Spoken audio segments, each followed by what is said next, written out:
നമ്മുടെ ദൈവത്തിൻ്റെ ആഗ്രഹം എന്താണ്? തിമോത്തിയോസിൻ്റെ 1-ാം ലേഖനം 2-ാം അധ്യായം 4-ാമത്തെ വാക്യം. തിമോത്തിയോസിൻ്റെ 1-ാം ലേഖനം 2-ാം അധ്യായം 4-ാമത്തെ വാക്യം. ദൈവം സകല മനുഷ്യരും രക്ഷ പ്രാപിപ്പാനും സത്യത്തിൻ്റെ പരിജ്ഞാനത്തിൽ എത്തുവാനും ആഗ്രഹിക്കുന്നു. ഞാൻ പറയുമ്പോൾ ഒന്ന് ഏറ്റു പറയാമോ? ദൈവം സകല മനുഷ്യരും രക്ഷ പ്രാപിപ്പാനും സത്യത്തിൻ്റെ പരിജ്ഞാനത്തിൽ എത്തുവാനും ആഗ്രഹിക്കുന്നു. ഇപ്പം ദൈവത്തിൻ്റെ ആഗ്രഹം എന്താണെന്ന് ചോദിച്ചാൽ ഏറ്റവും കൃത്യമായ ഉത്തരമാണ് ഈ വാക്യം. സകല മനുഷ്യരും എന്ന് പറഞ്ഞാൽ മഹാരാഷ്ട്രയിലെ സകല മനുഷ്യരും, ഇന്ത്യയിലെ സകല മനുഷ്യരും, 800 കോടി മനുഷ്യരുള്ള ലോകത്തെ നോക്കിയിട്ട് ദൈവം പറയുന്നു, സകല മനുഷ്യരും രക്ഷ പ്രാപിക്കണം. രക്ഷ പ്രാപിക്കാൻ എന്ത് ചെയ്യണം? കർത്താവായ യേശുവിൽ വിശ്വസിക്കുക, എന്നാൽ നീ നിൻ്റെ കുടുംബവും രക്ഷ പ്രാപിക്കും.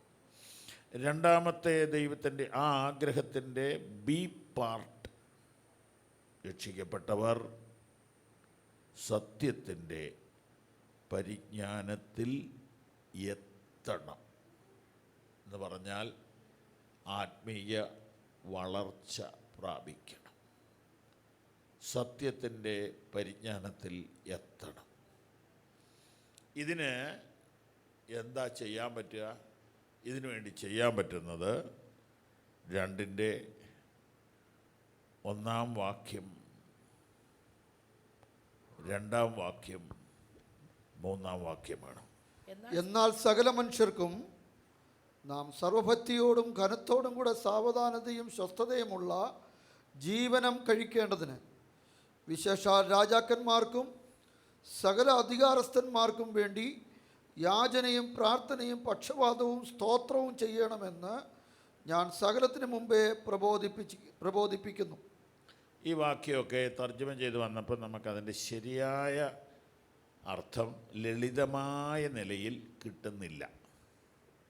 അതുകൊണ്ട് ഞാനതിനെ മനസ്സിലാവുന്ന പോലെ ഒന്ന് വായിക്കട്ടെ. അതാത് രാജ്യത്തുള്ള എല്ലാ മനുഷ്യർക്കും അവരവരുടെ വിശ്വാസപ്രകാരം ഭക്തിയോടുകൂടെയും സമാധാനത്തോടുകൂടെയും സ്വസ്ഥതയോടുകൂടെ ജീവിക്കേണ്ടതിന്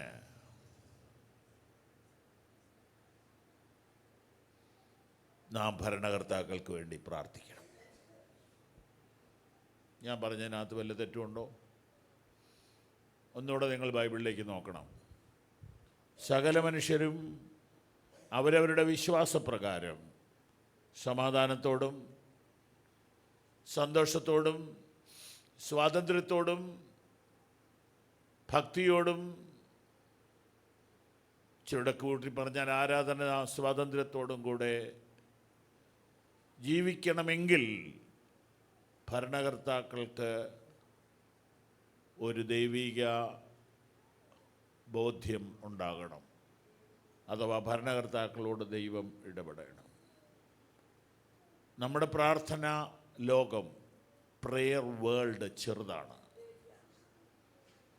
മിക്കപ്പോഴും നമ്മുടെ പ്രെയർ വേൾഡിനകത്ത് നമ്മുടെ വീട്ടുകാരാണുള്ളത്. ഇച്ചിരൂടെ നമ്മൾ ആത്മീയമായി വളരുമ്പോൾ നമ്മുടെ കുടുംബക്കാർ കയറും, ഇച്ചിരൂടെ കഴിയുമ്പോൾ നമ്മുടെ സഭക്കാർ കയറും. പക്ഷേ ഇന്ത്യ മുഴുവൻ അതിനകത്ത് കയറണം, സകല മനുഷ്യരും അതിനകത്ത് കയറണം. എന്തുകൊണ്ടെന്നാൽ ദൈവം സകല മനുഷ്യരും രക്ഷിക്കപ്പെടാൻ ആഗ്രഹിക്കുന്നു. സകല മനുഷ്യരും ചർച്ചിൽ വന്ന് വചനം കേട്ട് സത്യത്തിൻ്റെ പരിജ്ഞാനത്തിലെത്താൻ ആഗ്രഹിക്കുന്നു. ഈ വിഷയത്തിൽ എന്തെങ്കിലും മനസ്സിലാകാനുണ്ടെങ്കിൽ യോഗം കഴിയുമ്പോൾ ചോദിക്കണം. നമ്മുടെ പ്രെയർ വേൾഡ്, പ്രാർത്ഥനാ ലോകം വലുതാകണം. അതാണ് ഇന്നത്തെ ദൂത്. ഇച്ചിരൂടെ വലിയ ലോകത്തെ പ്രാർത്ഥനയിൽ കാണുക. ഗ്രഹാം സ്റ്റെയിൻസിനെ കൊന്നവരിൽ ഒരാൾ കഴിഞ്ഞ ദിവസം വന്ന് മാനസാന്തരപ്പെട്ട് ഒരു സുവിശേഷ പ്രവർത്തനത്തോട് ചേർന്ന് പ്രവർത്തിക്കാൻ ആഗ്രഹിക്കുന്നു എന്ന് പറഞ്ഞതായിട്ടും ഒരു വാർത്ത ഞാൻ കണ്ടു. സ്തേഫാനോസിനെ കൊല്ലുകയും ക്രിസ്ത്യാനികളെ മുഴുവൻ ഉപദ്രവിക്കുകയും ചെയ്യുവാൻ മഹാപുരോഹിതൻ്റെ കയ്യിൽ നിന്ന് അധികാരപത്രം ഉണ്ടാക്കുക എന്ന് പറഞ്ഞാൽ വായിക്കുമ്പോൾ എളുപ്പമാണെങ്കിലും അതൊരു ബില്ല് പാസ്സാക്കുകയാണ്. ഇപ്പം ഈ പറഞ്ഞ പോലെ ഒരു ബില്ല് പാസ്സാക്കുക എന്ന് പറഞ്ഞാൽ മിഷണറിയെ കൊന്നാൽ കുഴപ്പമില്ല എന്നൊരു ബില്ലുണ്ടാക്കി. മതമാണ് അവിടെ തീരുമാനിക്കുന്നത്, മതം. അതിൻ്റെ ഓർഡർ കൈ പിടിച്ചുകൊണ്ടാണ് ദമസ്കോസിലേക്ക് വരുന്നത്. എന്താ ഈ ദമസ്കോസിൽ വെച്ച് ഇയാൾ പിടിക്കപ്പെട്ടത്? എൻ്റെ ബോധ്യം പറയാം, അവിടെ ഒരു പ്രാർത്ഥനാ മനുഷ്യനുണ്ടായിരുന്നു. അറിയാവുന്നവർ പറഞ്ഞ അയാളുടെ പേരെന്നാ? അനന്യാസ്. പിറവത്തൊരു പ്രാർത്ഥനാ മനുഷ്യനുണ്ടോ? കീഴൂരൊരു പ്രാർത്ഥനാ മനുഷ്യനുണ്ടോ? മൂവാറ്റുപുഴയിൽ ഒരു പ്രാർത്ഥനാ മനുഷ്യനുണ്ടോ? അഞ്ചൽപ്പട്ടിയിൽ ഒരു പ്രാർത്ഥനാ മനുഷ്യനുണ്ടോ? മുളക്കുളത്തൊരു പ്രാർത്ഥനാ മനുഷ്യനുണ്ടോ?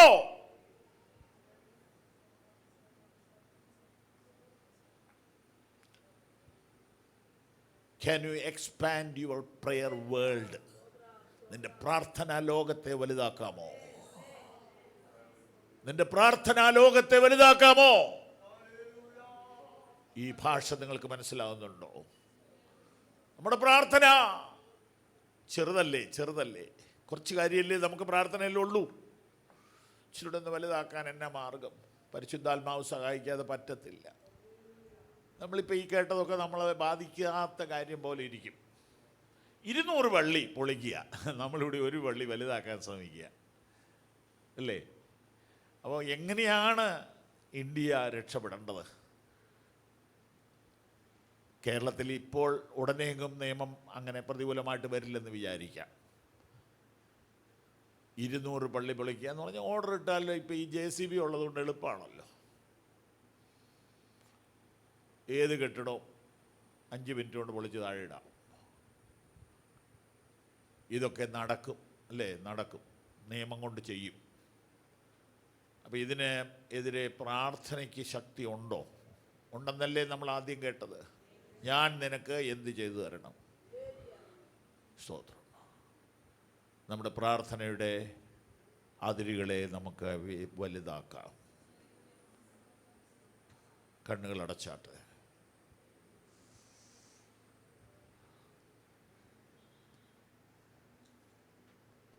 നമ്മുടെ ആളുകളെല്ലാം കുറച്ചുകൂടെ പ്രാർത്ഥിക്കട്ടെ. ഭാരത്തോടെ, വേദനയോടെ പ്രാർത്ഥിക്കട്ടെ. ഭാരതത്തിലൊരു ദൈവിക സന്ദർശനം ഉണ്ടാകണമേ. ഹല്ലേലൂയ. നമ്മൾ സാധാരണ പ്രാർത്ഥിച്ചു വരുന്ന രീതിയിൽ നിന്നൊന്നുകൂടി ഒന്ന് മാറിയിട്ട് സ്തോത്രം സ്തോത്രം സ്തോത്രം സ്തോത്രം സ്തോത്രം സ്തോത്രം സ്തോത്രം സ്തോത്രം സ്തോത്രം സ്തോത്രം സ്തോത്രം സ്തോത്രം സ്തോത്രം സ്തോത്രം.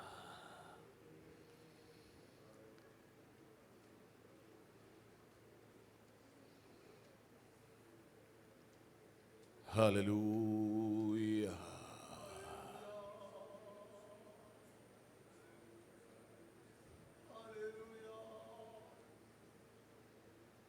നമ്മുടെ വിഷയങ്ങൾ കർത്താവ് പരിഹരിക്കും. പക്ഷെ കർത്താവിൻ്റെ വിഷയം നമ്മൾ ഏറ്റെടുക്കണം. അവൻ സകല മനുഷ്യരും രക്ഷിക്കപ്പെടാൻ ആഗ്രഹിക്കുന്നു. അവൻ സകല മനുഷ്യരും വചനം ഗ്രഹിക്കണമെന്ന് ആഗ്രഹിക്കുന്നു. അതാണ് കർത്താവിൻ്റെ വിഷയം. അത് നമ്മൾ ഏറ്റെടുക്കണം. നമ്മുടെ വിഷയം കർത്താവിന് 1 സെക്കൻഡ് മതി പരിഹരിക്കാൻ. 1 സെക്കൻഡ് മതി പരിഹരിക്കാൻ.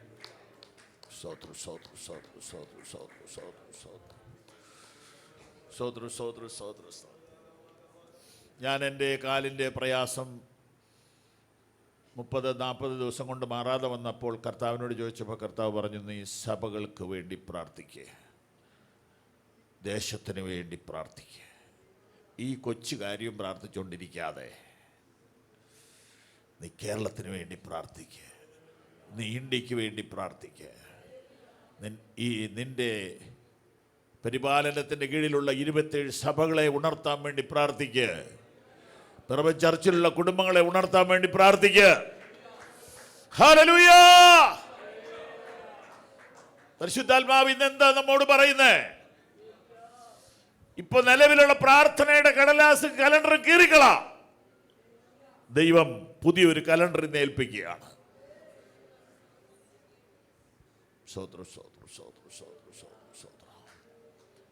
എൻ്റെ ഈ കണ്ണിന് പരിക്ക് പറ്റി, കണ്ണ് ഓപ്പറേഷൻ ചെയ്തെല്ലാം കഴിഞ്ഞ് ഞാനിങ്ങനെ ഒരു കറുത്ത കണ്ണാടിയൊക്കെ വെച്ച് പെരുവേ നടന്ന ഒരു ഉപവാസ പ്രാർത്ഥനയ്ക്ക് പോയിരിക്കുക.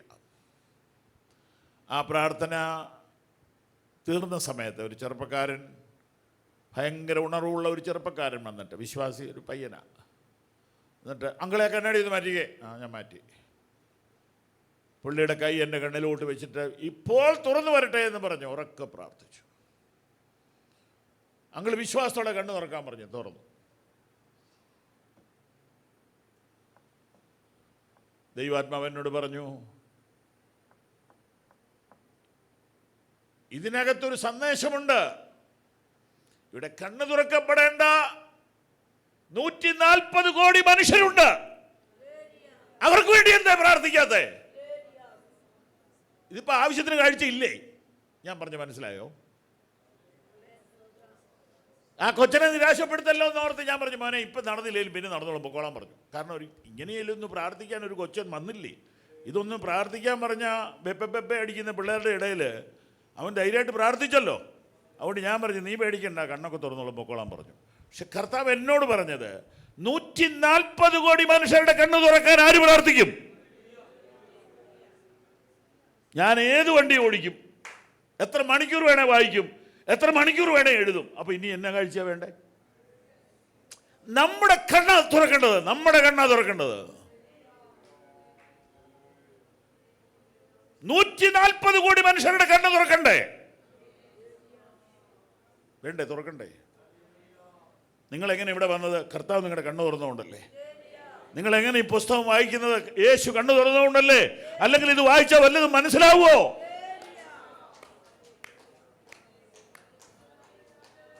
അവൻ മിടുക്കനാണ്, അവൻ എഞ്ചിനീയറാണ്, അവനിപ്പോൾ ന്യൂയോർക്കിലുണ്ട്, എനിക്ക് വേണ്ടി പ്രാർത്ഥിച്ചു ചേർക്കൻ. മിടുക്കനാണ് അവൻ. Praise the Lord. ഹല്ലേലൂയ. കണ്ണുകളടയ്ക്കാം, കണ്ണുകളടയ്ക്കാം, കണ്ണുകളടയ്ക്കാം. സമയം പ്രധാനമാണ്.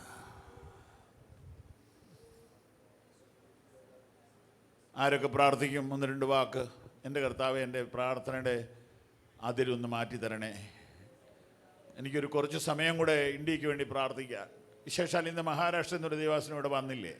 മഹാരാഷ്ട്രയ്ക്ക് വേണ്ടി പ്രാർത്ഥിക്കാൻ, ബീഹാറിന് വേണ്ടി പ്രാർത്ഥിക്കാൻ, ഛത്തീസ്ഗഡിന് വേണ്ടി പ്രാർത്ഥിക്കാൻ, ജാർഖണ്ഡിന് വേണ്ടി പ്രാർത്ഥിക്കാൻ, കാശ്മീരിന് വേണ്ടി പ്രാർത്ഥിക്കാൻ, പഞ്ചാബിന് വേണ്ടി പ്രാർത്ഥിക്കാൻ, അരുണാചൽ പ്രദേശിന് വേണ്ടി പ്രാർത്ഥിക്കാൻ. ഇച്ചിരൂടെ ഒരു പ്രകാശനം കിട്ടാൻ വേണ്ടി ആരൊക്കെ പ്രാർത്ഥിക്കും? ഞാൻ നിങ്ങളോടൊരു പ്രവചനം പറയാം. നിങ്ങളുടെ പ്രയർ അങ്ങനെയാക്കാമെങ്കിൽ നിങ്ങളുടെ വിഷയം ദൈവം അങ്ങ് ഏറ്റെടുക്കും. നിങ്ങളുടെ വിഷയം കർത്താവ് അങ്ങ് ഏറ്റെടുക്കും. റീനഡ് ബോങ്കിയുടെ ഒരു വാചകം പറയാം, ദൈവത്തിന് പ്രധാനപ്പെട്ടത് നിനക്ക് പ്രധാനപ്പെട്ടതായാൽ നിനക്ക് പ്രധാനപ്പെട്ടത് ദൈവത്തിന് പ്രധാനപ്പെട്ടതാവും. എഴുതി വെക്കാമോ? ദൈവത്തിന് പ്രധാനപ്പെട്ടത് നിനക്ക് പ്രധാനപ്പെട്ടതായാൽ നിനക്ക് പ്രധാനപ്പെട്ടത് ദൈവത്തിന് പ്രധാനപ്പെട്ടതാവും. പിടികിട്ടിയില്ല?